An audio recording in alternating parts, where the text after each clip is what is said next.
பணத்தை வெறும் காகிதமாவோ இல்லை பேங்க் அக்கௌண்ட்டில் இருக்கிற நம்பராவோ மட்டும் பார்க்குறீங்களா? பணத்தை பற்றின ஒரு ஆழமான உண்மையை தெரிஞ்சுக்கோங்க. நிஜத்தில் பணம்ங்கிறது நம்ம வாழ்க்கையை நமக்கு தெரியாத பல வழிகளில் செதுக்கிற ஒரு ஓடிக்கிட்டே இருக்கிற ஆன்மீக ஆற்றல். பணம்ங்கிறது வெறும் காயினோ இல்லை நோட்டோ மட்டும் கிடையாது. அது ஒரு வகையான எனர்ஜி. இந்த ஐடியா பல நூற்றாண்டுகளுக்கு முன்னாடியே இருந்துச்சு. கரன்சி அப்படிங்கிற வார்த்தை பாய்ந்து ஓடுறது அப்படின்னு அர்த்தம். அந்த அர்த்தம் ஒரு லத்தீன் வார்த்தையில இருந்து தான் வந்துச்சு. ஆத்துல தண்ணி எப்படி ஓடுதோ அதே மாதிரி பணமும் நகர்ந்துக்கிட்டே இருக்கணும்னு இது சொல்லுது. இந்த விஷயம் வெறும் பிசிக்கல் விஷயத்தோட முடிஞ்சிடுறது இல்லை. பணத்துக்குள்ள உணர்ச்சிகளும் ஆன்மீக பலமும் கூட இருக்கு. இது நாம எதை வாங்குறோங்கிறது மட்டும் கிடையாது. பணம் நம்ம வாழ்க்கையையும் உணர்ச்சிகளையும் எப்படி பாதிக்குது அப்படின்றது தான் விஷயம். இதை நம்ம வாழ்க்கைக்குள்ள ஓடுற ஒரு நீரோட்டம் மாதிரி நினைச்சுக்கோங்க. நாம இந்த உலகத்தை எப்படி பார்க்குறோம், மற்றவங்க கூட எப்படி பழகுறோம் அப்படின்றதையெல்லாம் இது பாதிக்குது. இந்த பதிவை நீங்க பார்க்கறது மூலமா பணத்தை வெறும் பேப்பரா பார்க்க மாட்டீங்க, அதை ஒரு ஆற்றலா பார்க்க ஆரம்பிப்பீங்க. அதை தேடி ஓட மாட்டீங்க, அதை ஈர்க்க தொடங்குவீங்க. ஆல்பா ஃப்ரீக்வன்சி உங்களை வரவேற்கிறது. பிரபஞ்ச பேராற்றலுக்கு நன்றி. பணத்தோட எனர்ஜி எப்படின்னா அது மாறிக்கிட்டே இருக்கும். நம்ம உறவுகளில் இருந்து நம்ம பாதுகாப்பு உணர்வு வரைக்கும் வாழ்க்கையோட எல்லா பக்கங்களையும் இது பாதிக்குது. பணத்தை ஒரு எனர்ஜியாக புரிஞ்சுக்கிட்டோம்னா அது நம்ம ஆன்மீகம் மற்றும் மனநலத்தோட எப்படி ஆழமாக கனெக்ட் ஆயிருக்குன்னு தெரிஞ்சுக்க ஒரு வழி கிடைக்கும்.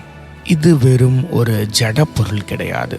இது நம்ம அனுபவங்களையும் பார்வைகளையும் உருவாக்குற ஒரு சக்தி. அதனால பணத்தை ஒரு எனர்ஜியாக ஏற்றுக்கிறது மூலமா அது நம்ம வாழ்க்கையில எவ்வளவு பெரிய பாதிப்பை ஏற்படுத்துதுன்னு நாம யோசிக்கலாம். பணத்தை ஒரு ஆன்மீக எனர்ஜியா நாம பார்க்கும்போது ஒரு நல்ல மாற்றத்தையும் பெரிய தாக்கத்தையும் உருவாக்குறதுக்கான அதோட பவரை நாம உணர்றோம். இந்த பார்வை வெறும் பணத்தை சேர்க்கிறதும் செலவு பண்றதும் தாண்டி யோசிக்க வைக்கும். மற்றவங்களுக்கு உதவவும் நல்லது செய்யவும் பணத்தை எப்படி பயன்படுத்தலாம்னு இது நம்மளை தூண்டும். பண வசதிய ஆன்மீக வளர்ச்சிக்கும் மற்றவங்களுக்கு உதவவும் பயன்படுத்துகிற எத்தனையோ மனுஷங்களையும் அமைப்புகளையும் நாம் பார்க்குறோம். கல்விக்கும் மருத்துவத்துக்கும் கொடுக்கப்படுற டொனேஷன்ல இருந்து சுற்றுச்சூழலை பாதுகாக்க எடுக்கிற முயற்சிகள் வரைக்கும் எல்லாமே இதுக்கு உதாரணம் தான். பணம் ஒரு மாற்றத்துக்கான கருவியாக மாறுது. பணம் தாராளமாக ஓடும்போது அது நம்ம வாழ்க்கையில் ஒரு நிறைவையும் வளர்ச்சியையும் கொடுக்குது. இந்த நிறைவான மனநிலை நம்ம நலனை மட்டும் மேம்படுத்தாமல் நம்மளை சுற்றி இருக்கிறவங்களுக்கும் ஒரு நல்ல தாக்கத்தை கொடுக்குது. அதனால் பணத்தில் இருக்கிற அந்த ஆன்மீக சக்தியை புரிஞ்சுக்கிட்டு நமக்கும் மற்றவங்களுக்கும் ஒரு சிறந்த உலகத்தை உருவாக்க அதை ஒரு கருவியாக பயன்படுத்தலாம். பணம் ஒரு ஆன்மீக ஆற்றல் அப்படின்றத தெரிஞ்சுக்க நான் சொல்ல போகிற இந்த 6 பாடங்களை நீங்கள் கற்றுக்கணும். அதில் முதலாவது நிதி மேலாண்மை மற்றும் சரியான சமநிலை. பண ரீதியான முன்னேற்றத்தை வளர்க்கிறது அப்படின்றது வெறும் கணக்கு வழக்குகளை பார்க்கறது மட்டும் கிடையாது. பணத்தோட அந்த எனர்ஜி ஓட்டத்தை நம்ம வாழ்க்கையோட ஒருங்கிணைய வைக்கணும். நாம் எப்படி சம்பாதிக்கிறோம், செலவு பண்ணுறோம், சேமிக்கிறோம், முதலீடு பண்ணுறோம், இது எல்லாத்துலேயும் ஒரு பேலன்ஸ் இருக்கணும். பொருளாதார நிலைத்தன்மைக்கும் வளர்ச்சிக்கும் இந்த பேலன்ஸ் ரொம்ப முக்கியம். அப்படின்னா என்னென்னா, நம்ம வருமானத்துக்குள்ள செலவு பண்ணுற அதே நேரத்தில் நம்ம எதிர்காலத்துக்காகவும் முதலீடு செய்யணுங்கிறதுல கவனமாக இருக்கணும். நம்ம பண முடிவுகளை நம்ம லட்சியங்களோடும் குறிக்கோள்களோடும் சேர்த்து எடுக்கும்போது நம்ம பொருளாதார வாழ்க்கையில் ஒரு திருப்தியும் அர்த்தமும் கிடைக்கும். பண மேலாண்மை மற்றும் முதலீட்டு முறைகளை தெரிஞ்சுக்கிறது நம்மளை இன்னும் ஸ்ட்ராங் ஆக்கும். அது இந்த காம்ப்ளிகேட்டடான நிதி உலகத்தை தைரியமாகவும் சரியாகவும் கையாள உதவும். இதனால் நம்ம செல்வத்தை காலப்போக்கில் வளர்க்கவும் பாதுகாக்கவும் முடியும். பாடம் 2, ஈர்ப்பு விதி. எண்ணங்களே செல்வத்தை உருவாக்கும். ஈர்ப்பு விதி என்ன சொல்லுதுன்னா, நம்ம எண்ணங்களும் செயல்களும் தான் நம்ம நிஜ வாழ்க்கையை, குறிப்பாக பண விஷயத்தை உருவாக்குதுன்னு சொல்லுது. நம்மக்கிட்ட இல்லையே அப்படிங்கிற எண்ணத்தை விட்டுட்டு நம்மக்கிட்ட நிறைய இருக்கு அப்படிங்கிற மனநிலைக்கு வரும்போது செல்வத்தையும் வாய்ப்புகளையும் நம்மளால் ஈர்க்க முடியும். இந்த தத்துவம் எதை வலியுறுத்துதுன்னா, பாசிட்டிவ் திங்கிங், அதாவது நேர்மறையான எண்ணங்கள் மற்றும் நம்ம ஆசைகளை மனக்கண்ணால் பார்க்கறதுக்கு எவ்வளவு பவர் இருக்குதுன்னு சொல்லுது. இல்லை அப்படிங்கிறத விட இருக்கு அப்படிங்கிற நிறைவில் நாம் கவனம் செலுத்தும் போது நாம் வளர்ச்சியோட ஒத்து போகிறோம். அப்போ இன்னும் அதிகமான பண ஆசீர்வாதங்கள் நமக்கு கிடைக்கும். வெறும் பாசிட்டிவாக நினச்சா மட்டும் போதாது. நம்ம பொருளாதார குறிக்கோள்களை அடைய சில பிராக்டிக்கலான செயல்களையும் செய்யணும். அப்படின்னா ஒரு தெளிவான நோக்கத்தை வச்சுக்கிறது, ஒரு திட்டம் தீட்டுறது, அப்புறம் வெற்றியை நோக்கி தொடர்ந்து உழைக்கிறதுன்னு இதில் நிறைய அடங்கும். நேர்மறையான மனநிலையோட சரியான செயல்களையும் சேர்க்கிறது தான் பணக்காரன் ஆகிறதுக்கான வழி. நிறைய பேர் பணம் இல்லைன்னு புலம்புறாங்க, பணம் சேர்க்க முடியலன்னு புலம்புறாங்க. அதுக்கு பதிலாக நிறைவான மனநிலையை வளர்த்துக்கிட்டு அதற்கேற்ற மாதிரி செயல்படும் போது நம்ம வாழ்க்கையில் பெரிய செல்வத்தையும் வளர்ச்சியையும் கொண்டு வர முடியும். 3வது பாடம், செல்வத்தை ஈர்க்கும் மனப்பயிற்சிகள். நம்ம பார்வை இந்த நிறைவை நோக்கி திருப்புறதுக்கு சில பவர்ஃபுல்லான வழிகள் இருக்கு. விஷுவலைசேஷன் அப்படிங்கிறது ஒரு சூப்பர் மெத்தட். அதாவது நம்ம பணக்குறிக்கோள்களை ஏற்கனவே அடைஞ்சிட்டதா மனசில் கற்பனை செஞ்சு பார்க்கணும். இது நம்ம கிட்ட நிறைய இருக்குங்கிற நம்பிக்கையை உறுதிப்படுத்தும். அதுக்கு பதிலாக நாம் என்ன நினைக்கிறோம்னா, நம்மளுக்கு வேலை போயிருமோ, நம்ம பணத்தை யாராவது ஏமாத்திடுவாங்களோ, வீட்டில் இருக்கிற நகையை யாராவது வந்து திருடிட்டு போயிடுவாங்களோ அப்படின்னு நினைக்கிறோம். இந்த எண்ணங்களை மாற்றணும்னா அஃபர்மேஷன் சொல்லணும். அஃபர்மேஷன்ஸ் நம்ம ஆள் மனசில் இருக்கிற பணத்தை பற்றின நம்பிக்கையை மாற்ற உதவும். செல்வம் மற்றும் நிறைவை பற்றின வார்த்தைகளை திரும்ப திரும்ப சொல்லும்போது நம்ம பழைய குறுகிய எண்ணங்கள் மாறிடும். இப்போ நம்ம கிட்ட இருக்கிற வசதிகளுக்கும் நம்ம அடைஞ்ச சின்ன சின்ன முன்னேற்றங்களுக்கும் நன்றி சொல்ற இன்னொரு நல்ல வழி இது. நன்றியுணர்வு நம்ம கவனத்தை இல்லாததுல இருந்து இருக்கிறதுக்கு மாற்றும். இது நம்ம வாழ்க்கையில இருக்கிற செல்வத்தை புரிஞ்சிக்க உதவும். நீங்க எப்போ உங்ககிட்ட இருக்கிற பணத்துக்கு நன்றி சொல்லியிருக்கிறீங்க, நீங்க நன்றி சொல்ல சொல்ல உங்ககிட்ட இருக்கிற செல்வம் ரெட்டிப்பாகும். பண விஷயங்கள்ல விழிப்புணர்வோட இருக்கிறது நம்ம குறிக்கோளுக்கு ஏற்ற முடிவுகளை எடுக்க உதவும். நம்ம செலவு செய்கிற விதம், பணத்தை பற்றின பழக்க வழக்கங்கள் எல்லாத்துலேயும் கவனமாக இருந்தோம்னா எதை மாற்றிக்கணும்னு தெரிஞ்சுக்கிட்டு அதுக்கேற்ற மாதிரி செயல்படலாம். உங்களுக்கு பணத்தை ஈர்க்கக்கூடிய அஃபர்மேஷனை கேட்கணும்னா அதற்கான பதிவை போட நான் தயாராக இருக்கிறேன். இன்ட்ரெஸ்டடாக இருந்தீங்கன்னா அஃபர்மேஷனை டைப் பண்ணுங்க.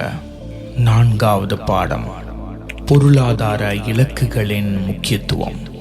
தெளிவான பொருளாதார குறிக்கோள்களை வச்சுக்கிறது நம்ம பயணத்துக்கு ஒரு வழியை காட்டும். ஒரு குறிப்பிட்ட அடையக்கூடிய இலக்கை நிர்ணயிக்கும் போது அதை நோக்கி உழைக்க நமக்கு ஒரு ஆர்வம் கிடைக்கும். இது நம்ம வெற்றி வாய்ப்பை அதிகப்படுத்தும்.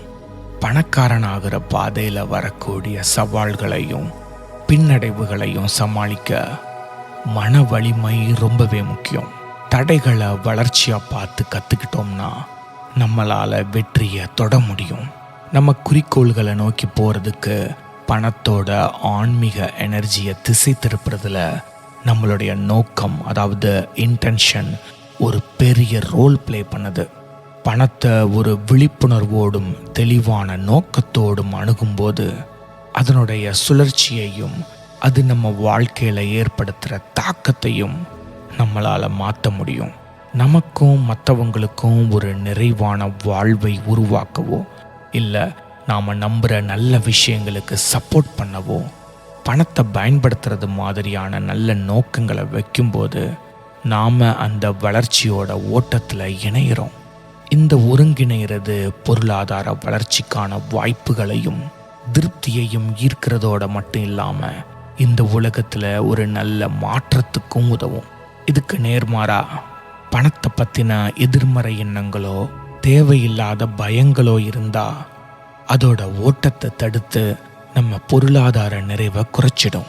உதாரணத்துக்கு பற்றாக்குறை மனநிலையில் வர்ற பயம் கலந்த நோக்கங்கள் பணத்தை சேர்த்து வைக்கணுங்கிற பேராசையாவோ இல்லை பணத்தை பற்றின அதிகப்படியான கவலையாவோ மாறலாம்.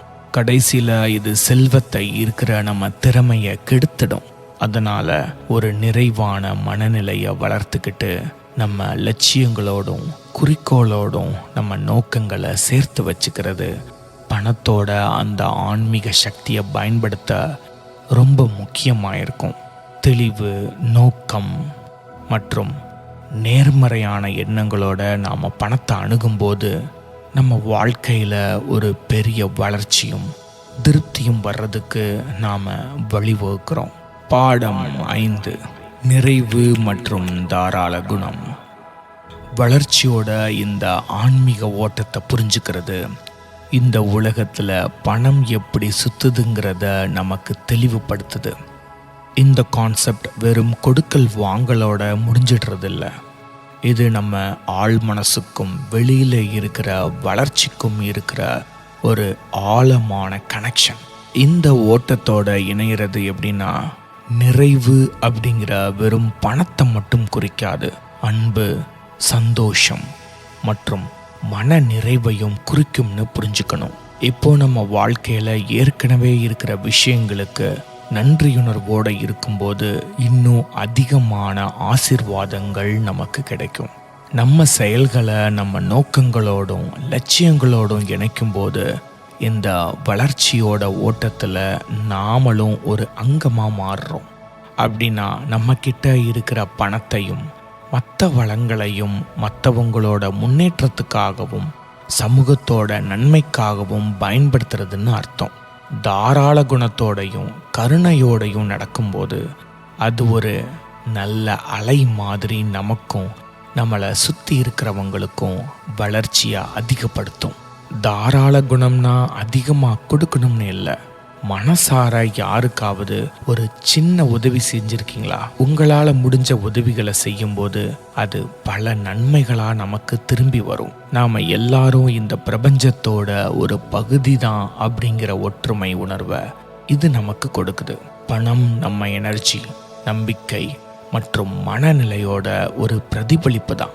நம்ம பொருளாதார நிலைமை பல நேரங்களில் வெற்றி மற்றும் தகுதியை பற்றி நம்ம ஆள் மனசில் இருக்கிற எண்ணங்களையே காட்டுது. நாம் நேர்மறையான ஆற்றலை வெளிப்படுத்தி செல்வத்தையும் வளர்ச்சியையும் நம்பும்போது இன்னும் அதிகமான செல்வம் நம்ம வாழ்க்கையில் சேரும். அதுவே எதிர்மறையான ஆற்றலையும் குறுகிய எண்ணங்களும் பணத்தை விலக்கி வச்சு பொருளாதார கஷ்டங்களை உருவாக்கும். அதனால் இந்த ஆற்றல் விளையாட்டை புரிஞ்சுக்கிட்டு பணத்தோட நமக்கு இருக்கிற உறவை நாம் தெளிவாக மாற்றிக்கலாம். நம்ம பொருளாதார வளர்ச்சியை தடுக்கிற ஏதாச்சும் ஒரு பயமோ இல்லை பழைய தப்பான நம்பிக்கைகளோ இருந்தால் அதை அடையாளம் கண்டு வெளியில் தள்ளணும். நிறைவான மனநிலையை வளர்த்துக்கிட்டு நம்ம எண்ணங்கள், உணர்வுகள் மற்றும் செயல்களை நம்ம குறிக்கோளோட இணைக்கும்போது செல்வத்தோட ஓட்டத்தை நம்மளால் அதிகப்படுத்த முடியும். இதனால் நம்ம நலன் மேம்படுறதோடு மட்டும் இல்லாமல் மற்றவங்களுக்கும் இந்த உலகத்துக்கும் ஒரு பாசிட்டிவான தாக்கத்தை ஏற்படுத்த முடியும். பணத்தை ஒரு பயனுள்ள கருவியாக பார்க்குற மனநிலை தான் இன்னும் அதிகமான செல்வத்தை ஈர்க்க ரொம்ப முக்கியமாக இருக்குது. பணம்ங்கிறது தானாகவே நல்லதோ கெட்டதோ கிடையாது, அது ஒரு பொதுவான விஷயம். அதை வச்சு நாம் எப்படிப்பட்ட நல்ல மாற்றங்களை உருவாக்குறோம் அப்படின்றது தான் முக்கியம். ஈர்ப்பு விதியை அன்றாட வாழ்க்கையில் கொண்டு வரணும்னா பணத்தை பற்றின நம்ம எண்ணங்களை நாம் கவனிக்கணும். தடைகளை யோசிக்காமல் வாய்ப்புகளை பற்றி யோசிக்கணும்.